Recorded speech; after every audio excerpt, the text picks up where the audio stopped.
शेतकऱ्यांच्या आंदोलनाची। शेतकऱ्यांच्या प्रश्नांवरून आक्रमक झालेले खासदार निलेश लंके यांच्या आंदोलनाचा आजचा दुसरा दिवस आहे। जिल्हाधिकारी कार्यालयासमोर त्यांनी ठिय्या मांडलाय।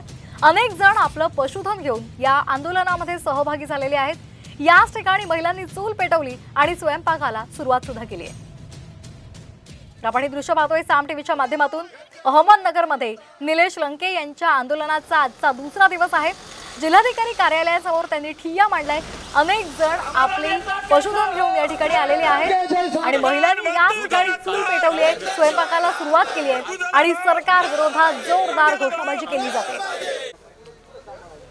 शेतकऱ्यांच्या प्रश्नांवरून खासदार निलेश लंके आक्रमक झालेले आहेत।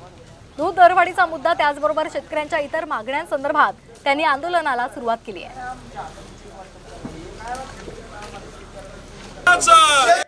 दूध आणि कांद्याला भाव मिळावा यासाठी 2 दिवसांपासून अहमदनगर येथील जिल्हाधिकारी कार्यालयावर जन आक्रोश आंदोलन चालू आहे। आज या आंदोलनाचा दुसरा दिवस आहे। या ठिकाणी आपण पाहू शकतो की जे महिला आलेल्या आहेत त्या महिला या ठिकाणी आता स्वयंपाक करत आहे। जोपर्यंत सरकार आपल्या मागण्यांकडे दुर्लक्ष करत राहील तोपर्यंत हे आंदोलन असंच चालू राहील असा इशारा इथं सर्व महिलांनी दिलाय, शेतकऱ्यांनी दिलाय। आपल्या बरोबर आहेत निलेश लंके, खासदार निलेश लंके यांच्या पत्नी राणीताई लंके आहेत। सरकार कसं आहे, भकस सरकार आहे, अजिबात लक्ष देत नाही। शेतकऱ्यांची जाण असणार आम्ही शेतकरी कुटुंबातील आम्ही सर्व शेतकरी आहेत, त्यामुळे आम्ही सर्व शेतकऱ्याला घेऊन लंके साहेब या ठिकाणी आज दुसरा दिवस आहे आणि आंदोलन या ठिकाणी अतिशय चांगले शांत चिंतने चालू आहे। पण आता या ठिकाणी आम्ही सर्व जनावरं या ठिकाणी आहेत आणि या ठिकाणी पिठलं भाकरी करून आम्ही दुसरा दिवस आज आंदोलनाचा चालू आहे। मी कलेक्टर साहेबांचा जाहीर निषेध करते। शेतकऱ्यांच्या प्रश्नासाठी तुम्ही जर बाहेर येत नसाल तर कृषी प्रधान भारत देशात तुम्ही राहतात हे म्हणण्याचा तुम्हाला काहीच अधिकार नाहीये। साम टीव्हीसाठी कॅमेरामॅन नितीनसह सुशील थोरात, अहमदनगर।